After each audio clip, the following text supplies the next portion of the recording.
Second year के chapter S&P block element में आज का हमारा जो टॉपिक है that is a halide ion as a reducing agent. सबसे पहले हम ये जानते हैं कि रिड्यूसिंग एजेंट क्या है, तो उसके लिए उसकी डेफिनेशन है a substance that loses electron during a chemical reaction is called as the reducing agent, while a substance that gains electron during a chemical reaction is called the oxidizing agent। तो reducing agent के हम क्या कहेंगे कि reducing agent क्या होता है? It is that one that reduces other substance and is oxidized itself, यानी कि उसकी पहचान ये है कि वो खुद रिड्यूस करता है दूसरे सब्सटेंस को, जबकि खुद वो क्या होता है?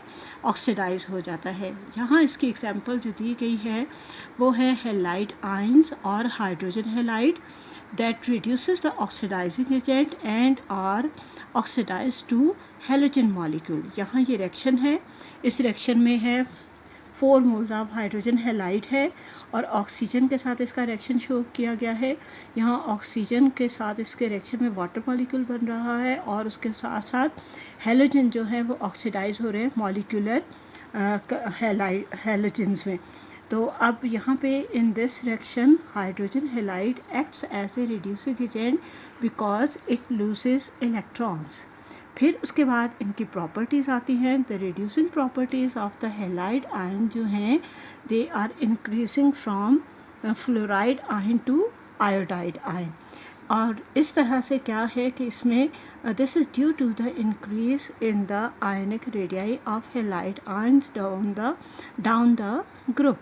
तो होता क्या है कि अगर हम इन फ्लोराइड आयंस को या आयोडाइड आयंस को चेक करें तो ये हमें हाइड्रोजन फ्लोराइड से हाइड्रोजन आयोडाइड तक जब इनका इसमें हैलाइड आयंस का साइज़ बढ़ता है तो इनकी रिड्यूसिंग प्रॉपर्टीज़ जो हैं वो भी इंक्रीज़ होती चली जाती हैं। अब इस रिड्यूसिंग प्रॉपर्टीज़ का जो ऑर्डर है वो कुछ इस तरह से है कि reducing properties of the halide ion जो हैं they are in the following order. Like हमारे पास यहाँ पे फ्लोराइड, लाइक हाइड्रोजन फ्लोराइड में क्लोराइड आयन जो है, फिर उसके बाद हाइड्रोजन क्लोराइड में ब्रोमाइड आयन, फिर उसके बाद हाइड्रोजन ब्रोमाइड में और आयोडाइड आयन हाइड्रोजन आयोडाइड में। तो इससे पता चलता है कि सबसे कम साइज़ जो आयनिक रेडियाई का है वो हाइड्रोजन फ्लोराइड का है और हाइड्रोजन आयोडाइड में सबसे बड़ा साइज़ जो है as a halide ion iodide का साइज़ है। फिर यहाँ पे हम देखते हैं कि फ्लोराइड आयन जो है या हाइड्रोजन फ्लोराइड है that is the weakest reducing agent. और उसके बाद हमारे पास क्या है, जबकि हाइड्रोजन आयोडाइड में या फिर आयोडाइड आयन जो है वो अपने इंक्रीज इन साइज़ होने की वजह से क्या है कि स्ट्रॉन्गेस्ट रिड्यूसिंग एजेंट के तौर पे यूज़ होता है। फिर यहाँ पे फ्लोराइड आयन जो है that is so weak that it does not reduces any of the halogen, यानी कि क्या करता है हाइड्रोजन फ्लोराइड जो है चूँकि वो वीक है रिड्यूसिंग एजेंट, इसलिए वो हैलोजन्स में क्लोरीन, ब्रोमीन और आयोडीन को उनके कोरस्पॉन्डिंग हैलाइड्स में क्या करता है, उनको रिड्यूस नहीं करता। तो यहाँ पे हम ये एग्जांपल्स देखते हैं इसकी, जिनमें हमारे पास क्या है फ्लोराइड कंपाउंड्स हैं, जब उनको क्लोरीन मॉलिक्यूलर क्लोरीन के साथ रिएक्ट किया जाए तो नो एक्शन। फिर इसी तरह से फिर फ्लोराइड का कंपाउंड जब उसे ब्रोमीन मॉलिक्यूल के साथ रिएक्ट किया जाए तो अगेन नो एक्शन। इसी तरह से फ्लोराइड कंपाउंड को जब आयोडीन के साथ मॉलिक्यूलर आयोडीन के साथ रिएक्ट किया जाए तो भी नो एक्शन। यानी कि इसी से ये पता चलता है कि ये हाइड्रोजन फ्लोराइड या फ्लोराइड आयन जो है क्या है, ये वीक है, क्योंकि ये अपना इन तीनों हैलोजन्स में से मॉलिक्यूलर हैलोजन्स में से किसी के साथ भी अपना रिएक्शन शो नहीं करता। अब नेक्स्ट हमारे पास है क्लोराइड आयन या फिर कि हाइड्रोजन क्लोराइड मॉलिक्यूल क्या करता है, रिड्यूस करता है only strong oxidizing agent like fluorine. तो फ्लोरीन क्लोरीन से पहले है और स्ट्रॉन्ग ऑक्सीडाइजिंग एजेंट है और इसीलिए हाइड्रोजन क्लोराइड क्या करता है, सिर्फ इसी को जाके रिड्यूस करता है। और क्या है कि ये क्लोराइड जो आयन है ये अपने से नीचे वाले यानी ब्रोमीन या आयोडीन आयंस को कतन रिड्यूस नहीं करता। इन रिएक्शंस में क्या है कि क्लोराइड कंपाउंड को जब हम फ्लोरीन मॉलिक्यूल के साथ रिएक्शन शो करेंगे तो वो फ्लोराइड कंपाउंड फॉर्म करेगा और क्लोराइड आयन जो है वो मॉलिक्यूलर क्लोरीन में कन्वर्ट हो जाएगा। इसी तरह से फिर नेक्स्ट क्लोराइड को कंपाउंड को जब ट्रीट किया जाता है ब्रोमीन मॉलिक्यूल के साथ तो हमें नो एक्शन, और इसी तरह से आयोडीन के साथ भी अपना नो एक्शन शो करता है।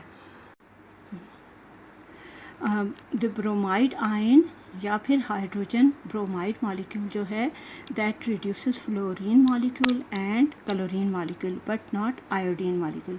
यहाँ ये बात मज़ीद कंफर्म होती है कि ये जो हैलाइड आयंस हैं ये अपने से ऊपर वाले जस्ट अबव जो हेलोजेंस मौजूद हैं उनके साथ अपने रिएक्शन को शो करते हैं, लेकिन जो एलिमेंट्स जो हैं which lies below just them उनके साथ अपने रिएक्शन को शो नहीं करते। तो बिल्कुल इसी तरह से ब्रोमाइड कंपाउंड जब फ्लोरीन मॉलिक्यूल के साथ रिएक्शन करेंगे तो फ्लोराइड कंपाउंड फॉर्म करेंगे और ब्रोमीन जो है एज ए हेलोजन सेपरेट हो जाएगी। फिर इसी तरह से नेक्स्ट में ब्रोमाइड कंपाउंड जो है जब क्लोरीन मॉलिक्यूल के साथ रिएक्ट किया जाएगा तो वो क्लोराइड कंपाउंड्स में फॉर्म करेंगे और उसके साथ साथ ब्रोमीन जो है इसमें as a molecular bromine separate हो जाएगी।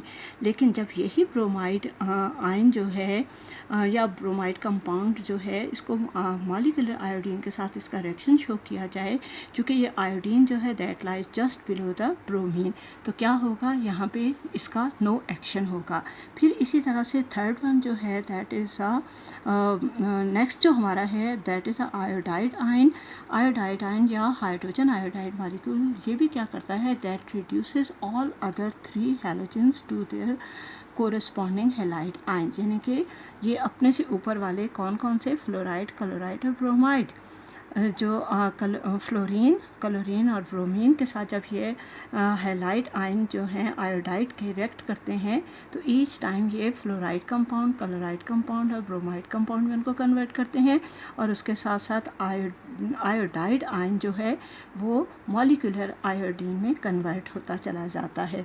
तो यहाँ इसी बेस पे हम ये कह सकते हैं कि वी में say that a given halide ion can reduce only that halogen molecule which lies just above it in the group and cannot reduce the halogen molecules which lies just below it in the group 7A, यानी